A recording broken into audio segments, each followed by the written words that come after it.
Hello, fine folks. I hope you don't mind that this review is going to be audio only. That's why there's a black screen here. I wanted to get this out quickly because I recorded a review right after I finished watching the episode. I mean, right after. And this is just an audio-based review. I hope you won't mind that. Maybe you can put this on in the background and do something else while you listen to this. I did want to warn you, though, that I did record this on a floor that is stable but sometimes noisy, and there are some things that are sort of scattered around me here, so there might be some occasional noises in the video. Please don't let that startle you. They should be slight, but I haven't listened to the whole thing back, and I know there were some occasional creaks and boops through the video, so I want to go ahead and get to this. Thank you so much for checking this out, guys, and if you like this video, please give me a like and subscribe. It would mean a lot to me, you guys, but here I go with my review. Thank you. Wow. I did not expect to review this episode. I really didn't expect to review this episode. But I have to, don't I?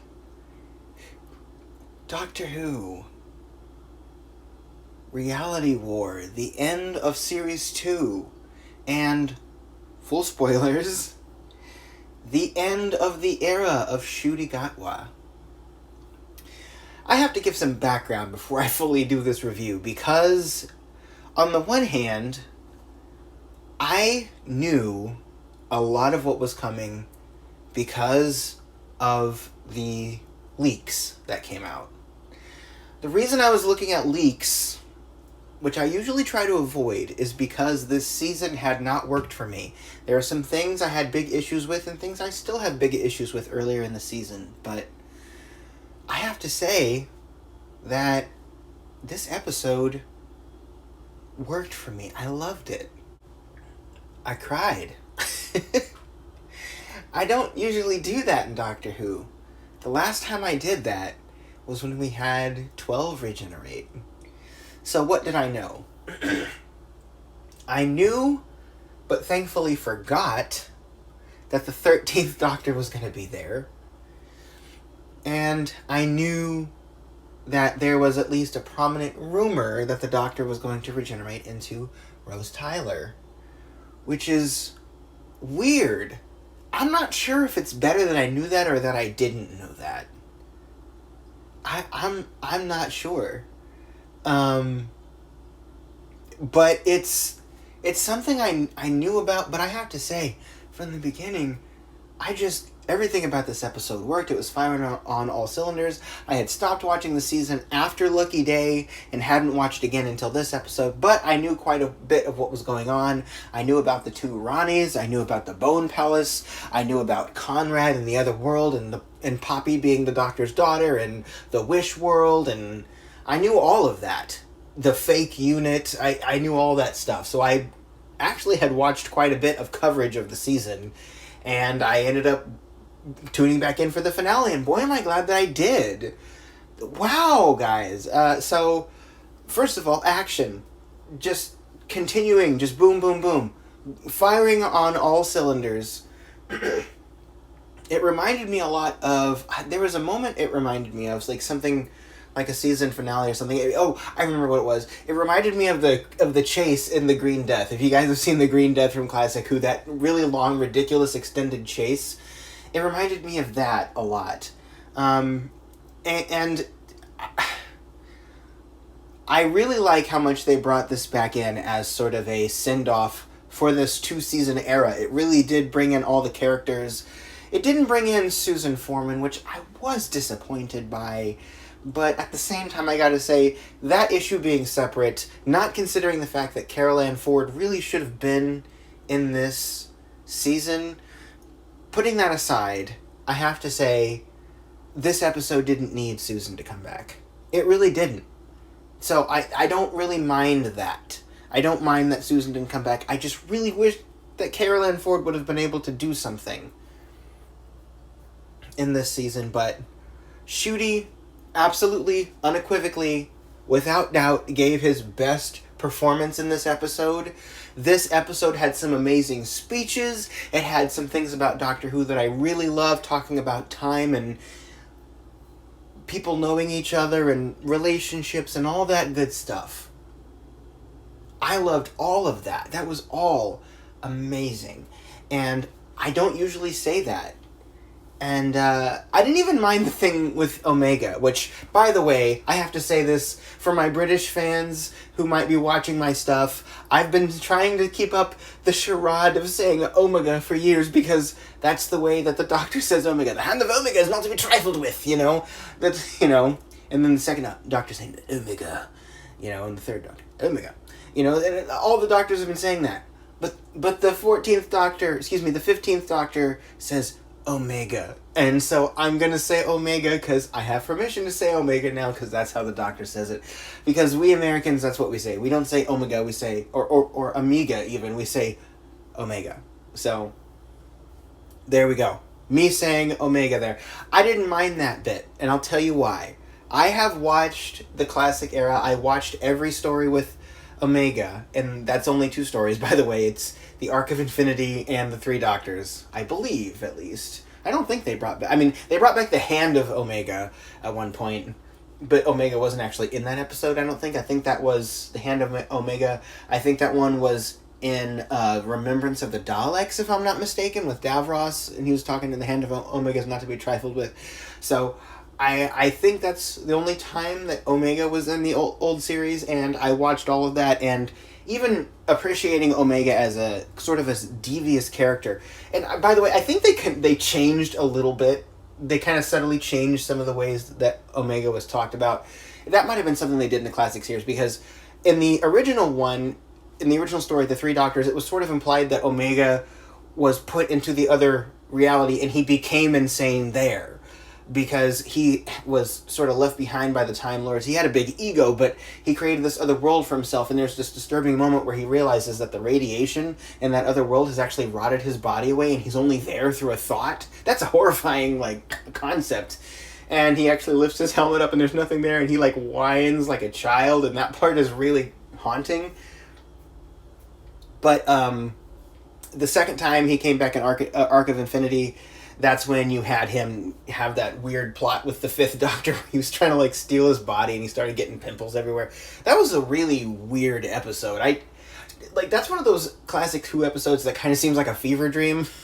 With Omega doing all this weird stuff and, walking around the world. We're like, I'm human now. It's just, I don't know, it's weird. And then the Hand of Omega, of course, was just kind of a throwaway. It really wasn't anything... I think, if this is wrong, I swear, isn't the Hand of Omega the thing that was inside of the coffin that the 7th Doctor was walking around with? What a wild show, right? This is such a weird show.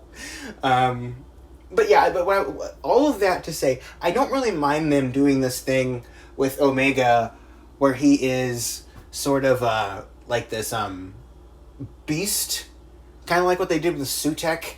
Except for with Sutekh, I felt like it was silly because they had him clinging to the TARDIS for 40 years, which was... or 50 years? And that's crazy. And it doesn't really make any sense. Especially since they had the ability to have him enter the TARDIS when he went into the thing with the Wild Yonder, the TARDIS started going... and started making that noise. They probably should have had him enter the TARDIS at that point, but they didn't. So, and then he became this big fluffy dog at the end. People were joking that Omega was a really good, people were joking that Sutekh was a really good boy, a very good boy, and the Doctor had to take him through a walk through the time vortex to defeat him, and he became just sort of this beast, sort of like the macros evolved, they just become beasts. I didn't mind this so much. I'm taking forever to get to this point. Okay, here it is. I didn't mind it so much because I can still see the presence of Omega behind that. He kind of still sounds like himself, even though he is this big skull thing that's coming through the portal with a big stupid skull hand thing. I don't mind that. I don't mind that because he seems like himself, and I can see his ego doing that, and it's explained. Hey, he became a legend, and this is why. Because it was said there, the thing I said they kind of subtly changed, it said that he was confined because he was insane. I think maybe in Arc of Infinity they started saying that he was confined because he was insane. I'm not sure. I haven't seen that story in 5 years at least. And then there is the other thing with him coming out and saying all that, and maybe it's the other possibility is that they just made it up now. And that's fine too. I don't mind it. It really... Omega is used as sort of a device in this, and I don't mind that. And the reason I really don't mind that is because I don't want them to bring in Omega and for him to have this explanation and do his character justice. He's just there as a thing. He's just not really a MacGuffin, because he's not just like this pointless thing. It has actual significance to the lore, and it does make sense for what they're doing here. But the reason I don't mind them bringing him in just for that is because I think that serves the story just as well as it could. Because for classic fans, you're like, oh my gosh, it's Omega. And then he's gone in like 5 seconds. But for new fans, it's like, oh, it's the oldest Time Lord. But it's just sort of an extension of the Rani. And that's why I don't mind that. Okay, other thing. The Rani. I've seen both Rani stories. I have seen both stories with the Rani, Time of the Rani and Mark of the Rani. And did I say Time of the Rani, or is it Time and the Rani? Well, really showing that I've seen both of them. The Rani in classics here, okay, no disrespect to the actress who played the Rani. She did a fine job with what she was given, but that villain just really didn't work for me in classic, who I just absolutely did not want to see her return again, because I just think it was too 80s comic book for Doctor Who. It just seems so over the top and silly. But this new actress, she played it perfect. She brought in that Michelle Gomez chef's kiss. Now, I'm not saying this character's as good as Missy. She isn't. But at the same time, the performance was stellar. She came in here and she had menace and she had coldness. And it doesn't seem like she's giving an over-the-top performance. She's giving a performance that suits the role, that suits the ego of that character, that suits the energy you need for that role. And I don't mind that it's a little over the top, because she reins it in too. It's a good balance. It kind of reminds me of the way that Sacha Dhawan used old and new when he was doing his master performance. Again, a really good performance. Oh, and speaking of Sacha Dhawan, speaking of that era, I cried when the 13th Doctor walked up to the 15th Doctor in the TARDIS. Oh my gosh, you guys. This is not something I normally do. And I was primed for this. And again, I kind of forgot that she was coming back in the leaks, and I'm glad I did, because it completely caught me off guard. I just heard this female voice, and I thought maybe it was Belinda, because I didn't fully process that she'd said maybe the best male Time Lord. So, she came back, and I did that thing where I put both of my hands over my mouth, and I almost squealed, and the tears came to my eyes, and I was like, Jodie! I was so excited when she came in. And I'll tell you, I said I was primed. Let me tell you why I was primed. I've been thinking a lot more about the 13th Doctor's era nowadays. I've told people that I've been kind of re-evaluating it, and I like that era now a lot more. Time has done it some good in my mind, because the Timeless Children thing, number one, that's not Jodie's fault. I don't care. And it's not Russell's fault either. I don't care about that. So that, that didn't really affect it. But even so, just watching the era back, knowing what's coming, knowing that that's there, I can then appreciate what works as opposed to that which doesn't. So Jodie coming back, oh, I was so happy to see her Doctor there. And it was perfect. I was expecting maybe from it, okay, are they going to bring back 12? Are they going to bring back 11? And hopefully they don't bring back 10, because he was just here. But are we going to get the previous Doctors? I know we weren't going to get 9. So I was just curious which Doctors we were going to get there. I'm glad it was just Jodie. Because we've just had the 14th Doctor there, and we've just had the 10th Doctor, and we don't really need to see David Tennant back there. I love David Tennant, but we didn't really need him back. And bringing back 12 and 11, that would have been a whole... they haven't been on screen for so long. Jodie's the most recent Doctor before the RTD era. It really does feel right for her to be here. And she was perfect for him. And I love that they didn't... And... I don't want to sound like someone who's trying to be overly political, I'm not a conservative person at all, but I will say sometimes you can do the politics of gender sometimes a little bit bad. I'm not talking about trans people being in Doctor Who. Trans people are allowed to be in Doctor Who. I fully support there being the trans characters there are, and more trans characters in Doctor Who, because trans representation, frankly, is long overdue in all television, so that's not the gender politics I'm talking about, trans women or women, all of that, right? I'm talking about, the kind of politics in the show where you just always have the female character smarter than the male characters because haha, isn't that so funny? Like, that kind of thing that I find a little bit annoying sometimes. Even it can be done well sometimes. It's just when you constantly do that, it's just annoying. You know, it's like, aren't we so progressive? It's like, no, you're a company, man. You're a multi-million-dollar company. You're not progressive. Like, you're not fooling us because you put that line in there. And frankly, the line was annoying. So I didn't.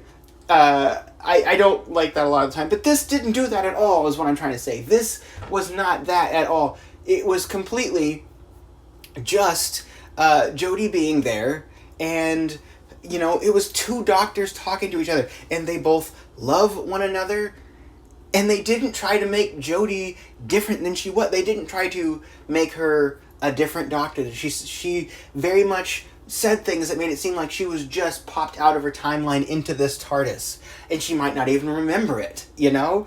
The doctor mentions the bi-generation. She goes, what? And he's like, never mind. That's hilarious. And then her telling him, hey, you know, you might want to do that, that would help. And it's just like, wait, I'm older than you. Why didn't I know that? And it's not, and she didn't say because I'm the female doctor. They just said timey-wimey together. Oh, I loved that. Thank you, Russell, for giving us one more good scene with Jodie. And yes, I will say, Jodie sometimes as a doctor, she does overdo the acting a little bit, I think. But I don't mind that, and just that angle, that last angle with her where she's kind of closer to the door and the camera's focused on her and she gives the doctor that look, it's like, we never got a look like that from her in the original series, so I just think maybe under Russell, her doctor could have been even better. Just the fact that we got a Jodie scene under a different showrunner, that's what I wanted. Not that Chris Chibnall's era wasn't good at all, it's just, you know, I think the way her doctor was written didn't always play to her strengths, and this was endearing and it was great, and just seeing her back in the TARDIS, that is just, and she's only there for a few minutes. She didn't overstay her welcome. It didn't become a whole other thing where it felt like a one of those movies where there's too many villains. And that's the other reason I didn't mind Omega being there, by the way, because I didn't want it to be a multi-villain thing where no one has enough screen time. I didn't mind him kind of being sidelined there. It served the story just fine and actually made it better. The same thing with Jodie here. Didn't really have her there too long. She was just there. And my gosh, am I glad that she showed up when she did. That was, oh, I needed that. Okay. The whole thing with that scene with Ruby and Conrad, I have not liked the story with Conrad. I thought it was dumb in the Lucky Day thing. And if you don't remember why that is, it's because basically Conrad was an abused child. By the way, if you or anyone you know is in an abusive home, please talk to a trusted adult who can help, because that's vitally important and no one deserves that. The episode, however, seemed to portray Conrad is just saying, oh, he's an abused person, he's destined to be bad. I didn't like that. And then the fact that Kate used excessive force, sort of portraying the military as unequivocally good, the ones fighting the fascists and all that stuff. Even though fascist governments typically use the youth and use conspiracy theorists for their own ends, and Kate committed unnecessary and excessive violence against someone who is not a threat to her because, you know, stun darts are a thing in UNIT. It's just a guy with a gun. They face down aliens, and so a guy with a gun when they have stun darts is not a big deal. She used excessive force against him, and the doctor didn't even say anything to her about it. And still didn't. That's sort of a minor point of annoyance for me, but watching this episode by itself, I didn't mind that so much. It's still a problem I have with the season, but that's a problem I've already had. It's an old problem. So the doctor didn't give her any words of admonition about that, but then went back to yell at Conrad again. And that just annoyed me. So that whole character starting, making him such a piece of crap, excessively so, to the point where it's almost annoying, having him do that. I didn't like that character. But in this one, it's sort of, I like this. I like that they gave him a second chance, not because he was a person who necessarily deserved it more than other people, because after all, Conrad was a murderer in the original episode, but because they chose non-violence, in this episode. Ruby talking to him, getting to the root of his insecurities. That was good. That's the way they should have written him in the original. Not because you need to pull out all the stops for Conrad, but just because it's in line with the ethics and the morality that Doctor Who is supposed to have about characters like this. Not just executing vengeance because, oh, that's a bad person, so we don't have to adhere to the never cruel, never cowardly thing because it's a bad person. So I didn't mind that at all. That was it almost fixed the problem in my mind. Getting to see Cherry Sunday and Carla Sunday, I almost forgot her name. She's great. Carla Sunday, getting to see them again was awesome. I like those characters. I think this is the best Ruby episode too. This is the best Ruby Sunday episode. This is the best I've seen her. She's not there pulling out gags, she's not there just as a female character just to ask the Doctor questions. She is there as a person with agency, and she makes independent decisions. And oh my gosh, she just works so well in this episode. The decisions she makes, the way she goes about things, her agency, trying to get Poppy back, saying, "You had a daughter. You told me that you would do anything to get me back." And then Belinda's there saying, "Yeah, you said the same thing for me." And the way that she actually directs them and says, "Hey, we need to get this back. Come on, let's do it." That was great. That was amazing acting from Millie Gibson. And it's amazing Ruby Sunday character development. That's just, oh my gosh, that was just chef's kiss. The whole thing with the Doctor forgetting Poppy and how sad that was. And there's like the hint in his face that he remembers. That was amazing. And it doesn't seem like they went, I know I keep saying it's amazing, it doesn't seem like they went out of their way to make it like the Doctor overly crass. I started to see it a little bit like, haha, you're wrong, Ruby Sunday. Like, it started to see that, but then they pulled it back. It didn't stick. The Doctor was acting like himself, but he really did seem at first like he was in denial, then it seemed like he was like, and then it seemed like he actually, was fully forgetting it, and Ruby brought that back. That ending where he doesn't get to be her father anymore because she's fully human, it changes and it brings it back. I don't mind that at all. I don't mind that.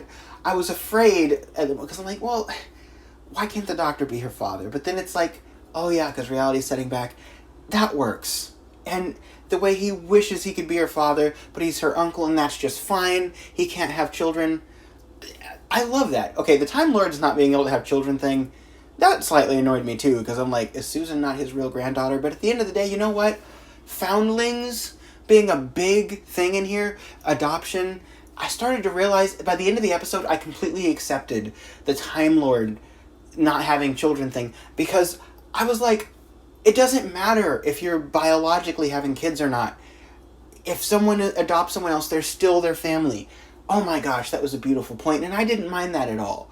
Proving, as I have said before, maybe not in a review, but you can do retcons well. You just have to do them smartly so that the payoff is more than what you take away, and it makes some sort of sense and adds a greater context to things. Just changing things just to change them to add mystery, aka the Timeless Child, that is something that I don't like, but this is a rewrite that makes more sense. By the way, I've said this before, this is completely neither here nor there, but I have said that if the Timeless Child was the Master, I would completely forgive that, because it would make sense that the Time Lords were out there trying to make it so that they basically drove the Master insane from the beginning because they couldn't have him know the truth, and they had him look into the time vortex, and it created the and them all getting their DNA from him, but treating him like dirt anyway when he becomes the villain. Oh my gosh, that would have made that lot, like the Time Lords lying about that would have made so much sense. Or taking away all that Time Lord lore, even though it still would have happened, it would have justified it a lot more, because the Master would be the Timeless Child. And in my own headcanon, sometimes I still think the Master is actually the Timeless Child. But, not the Master wasn't lying, but that the Division lied to the Master, and then he finds it out later. In my own headcanon, that makes more sense sometimes, and that's a retcon I would have accepted, even though it might have taken me a little bit. It wouldn't have been a gut-wrenching thing, which destroyed the most important emotional appeal of the show, the Doctor being a renegade from his own society who rebels against the corrupt practices around him in his own country and runs away, and the show basically saying, nope, that was a matter of destiny. It's happened lots of times before, and in fact there are Doctors before the first Doctor. Like, why did they do that? why did they do that? That makes no sense. But the Master being the timeless child, I completely accept that in my own headcanon, and I actually think that that's true. But the idea of the Doctor being a foundling, I don't mind that at all. I love that. And so that moment was so beautiful. The Doctor's speech before he goes into the TARDIS, I'm getting whiplash here talking about things I don't like in the show and things I do like in the show. The Doctor going into the TARDIS at the very end, but before that delivering an amazing speech to Belinda that basically says time streams intersected. Some things will be forgotten, but they still happened. Oh, so beautiful, so beautiful.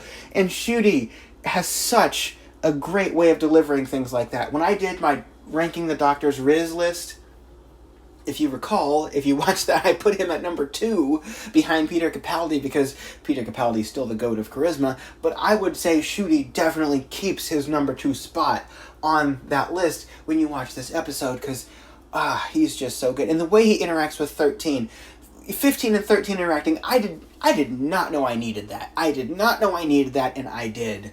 Okay, what else? Mel in this episode. Mel, so beautiful. So amazing, beautiful performance. I love it.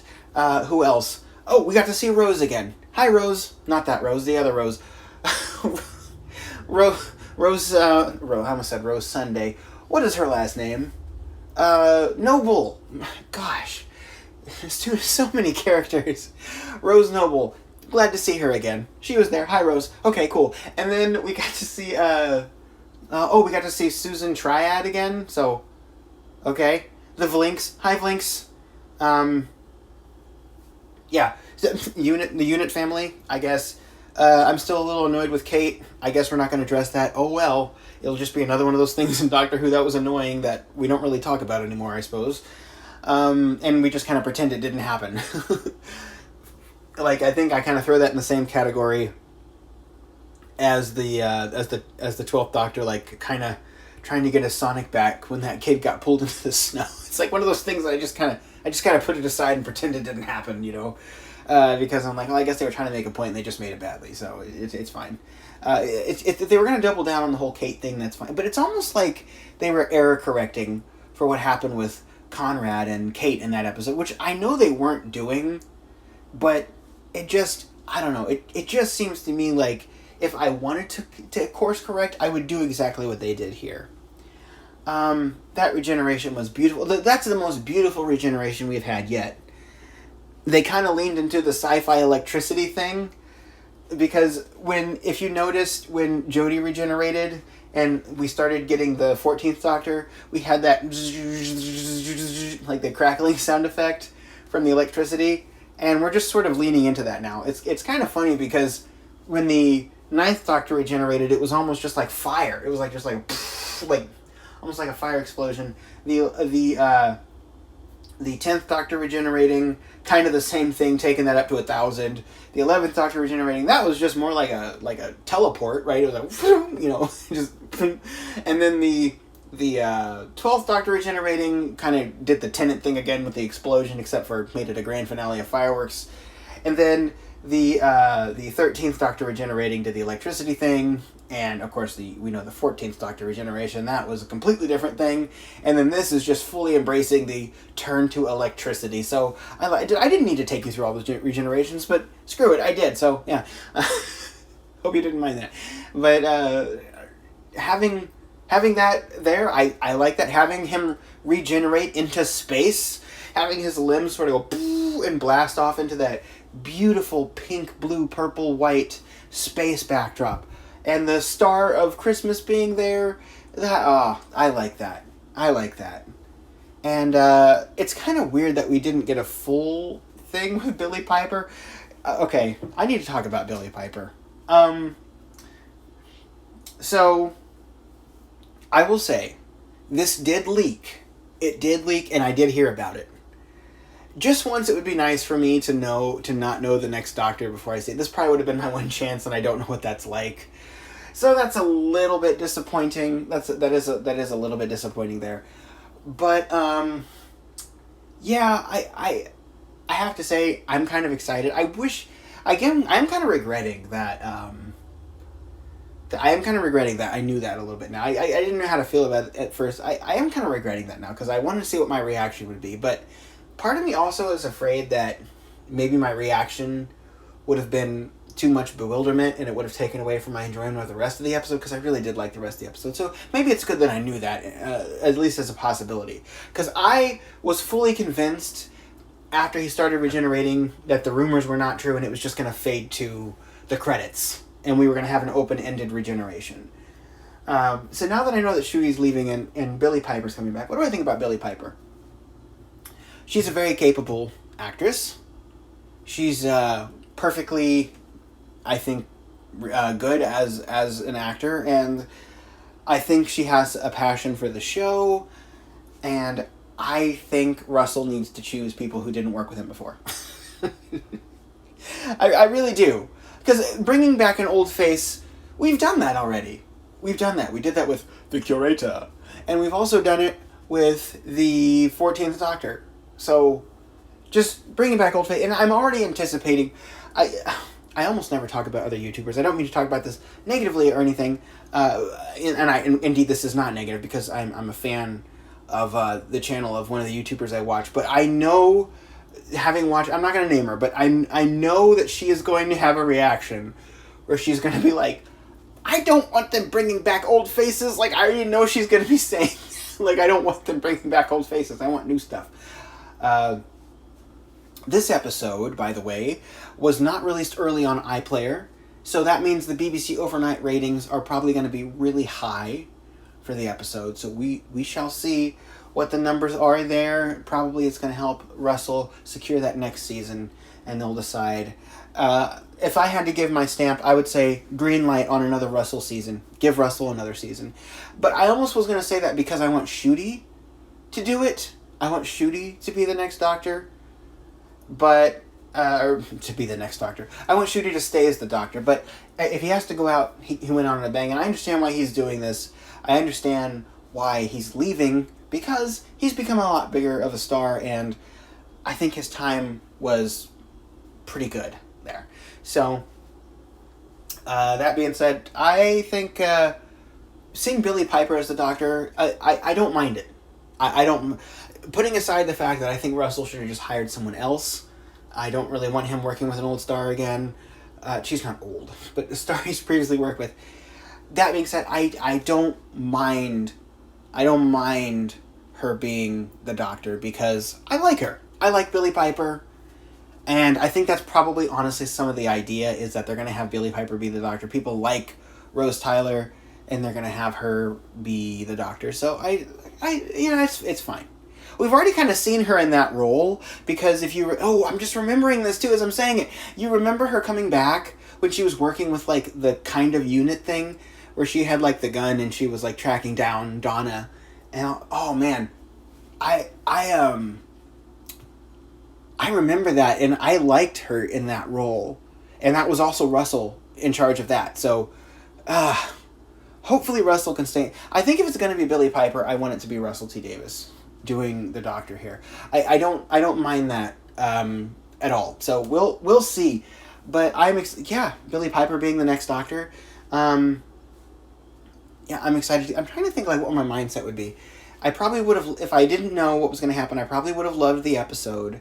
And then at the end when it was Billie Piper, I might have been thrown off by that. And might have been thrown off by Ncuti leaving. I'm kind of glad that I knew Ncuti was leaving. And I guess it's not really escapable that I would have known that Billie Piper would have been a possibility. So I have no regrets, really. You know, I'm just trying to come to terms with it live when I'm talking to you guys. But overall, closing thoughts. Oh, the little girl waving to the Doctor at the end was so cute as the TARDIS dematerialized and she was like, "Bye." Oh man, I love that. It makes Space Babies kind of worth it, because if you remember my review for Space Babies, I wasn't the biggest fan of Space Babies. I think it was better than The Devil's Court, even though I wasn't sure about that at the time. But it almost makes it a little bit worth it to have that, so that was cute. And then the TARDIS. What are we going to get with the TARDIS? Is it going to stay? I kind of want to see more of this TARDIS, maybe. But the Doctor did turn the lights out on the TARDIS, and that kind of makes it seem like maybe we're closing off the era. It's open-ended, kind of, except for we've got Billie Piper being the next Doctor there. It's a weird feeling, it's a weird feeling knowing that the next Doctor is going to be someone that we already know.